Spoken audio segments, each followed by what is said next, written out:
Loan apps వేధింపులు తాళలేక software engineer ఆత్మహత్య. కామారెడ్డిలో సందీప్ అనే యువకుడు లోన్ యాప్లో అప్పు తీసుకుని తిరిగి చెల్లించలేకపోవడంతో ఇంటికి వచ్చి అసభ్య పదజాలంతో హంగామా చేసి వేధించిన లోన్ యాప్స్ ఏజెంట్ల తీరుతో మనస్తాపం చెంది ఉరివేసుకుని ఆత్మహత్య చేసుకున్న యువకుడు. 5 నెలల క్రితమే వివాహం చేసుకున్న సందీప్. ఆడ సాఫ్ట్వేర్ జాబ్ చేస్తుండే సార్ మా అన్న. మా ఇంట్లో మా అన్న ఒక్కడే ఆధారం మాకు. జాబ్ చేసి మాకు డబ్బులు పంపిస్తుండే సార్. నెలకు కొన్నని వాడి ఖర్చులో కొన్ని ఉంచుకొని మాకు కొన్ని పంపిస్తుండే.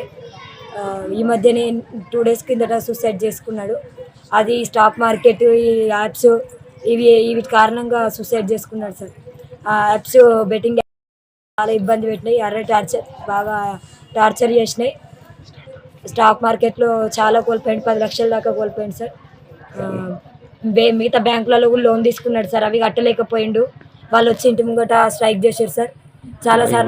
చాలాసార్లు రావడం జరిగింది, చాలాసార్లు కూర్చోవడం జరిగింది. 2-3 టైమ్స్, ఒక 4 టైమ్స్ అట్లా కూర్చున్నారు సార్ ఇంటి ముందట. వాడు ఆ బాధని భరించలేకపోయింది సార్. మా అన్న మానసికంగా లోపల ఒత్తిడి భరించిండు. బాగా అప్పుల ప్రెజర్ వల్ల తట్టుకోలేక సూసైడ్ చేసుకోవాల్సి వచ్చింది. ఈ యాప్స్, బెట్టింగ్ యాప్స్ ఏవైతే ఉన్నాయో అవి బాగా టార్చర్ చేశారు.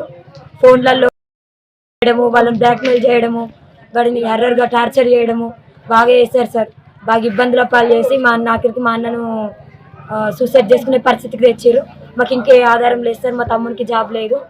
మమ్మల్ని బతికేందుకు మాకు మా నాన్న మెంటల్గా డిస్టర్బ్ అయిపోయిండు.